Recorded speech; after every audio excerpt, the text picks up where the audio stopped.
वळूयात पुढच्या बातमीकडे। फडणवीसांना राष्ट्र साथ घालतोय, त्यांना दिल्लीमध्ये जावंच लागेल असं राऊत म्हणाले।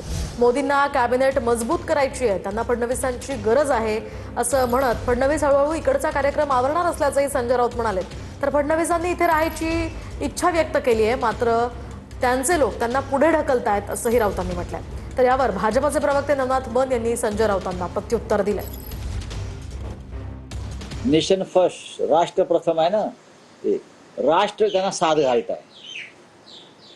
कारण दिल्लीमधलं जे कॅबिनेट आहे अत्यंत कमकुवत आहे, ढिसाळ आहे, गचाळ आहे, अकार्यक्षम आहे, हे तुम्ही पाहिलं।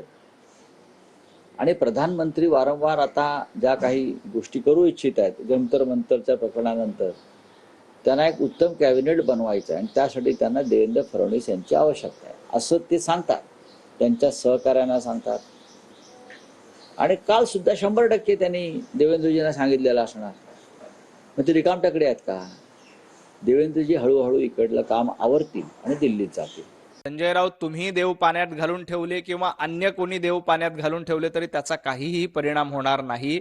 देवेंद्रजी फडणवीसांना महाराष्ट्राचं हित कसं करायचं हे माहित आहे आणि मोदीजींना माहिती आहे की महाराष्ट्राला क्रमांक 1 वर ठेवायचं असेल तर देवाभाऊंचंच नेतृत्व सक्षम आहे। संजय राऊतांनी नवस केला होता उद्धवजी ठाकरे यांना 25 वर्ष मुख्यमंत्री करायचा। संजय राऊत, तुमचा नवस पूर्ण झाला नाही। तुम्ही आता राहुल गांधींना पंतप्रधान करण्याचा नवस करताय। राहुल गांधींना पंतप्रधान करण्यासाठी तुम्ही आपल्या तोंडाची वाखोली वाहताय, परंतु राहुल गांधींना पंतप्रधान करण्याचं स्वप्न जसं तुमचं अपुरं राहिलंय, तसंच इतर कोणाला मुख्यमंत्री करण्याचं ज्यांचं काही स्वप्न आहे ते देखील पूर्ण होणार नाही।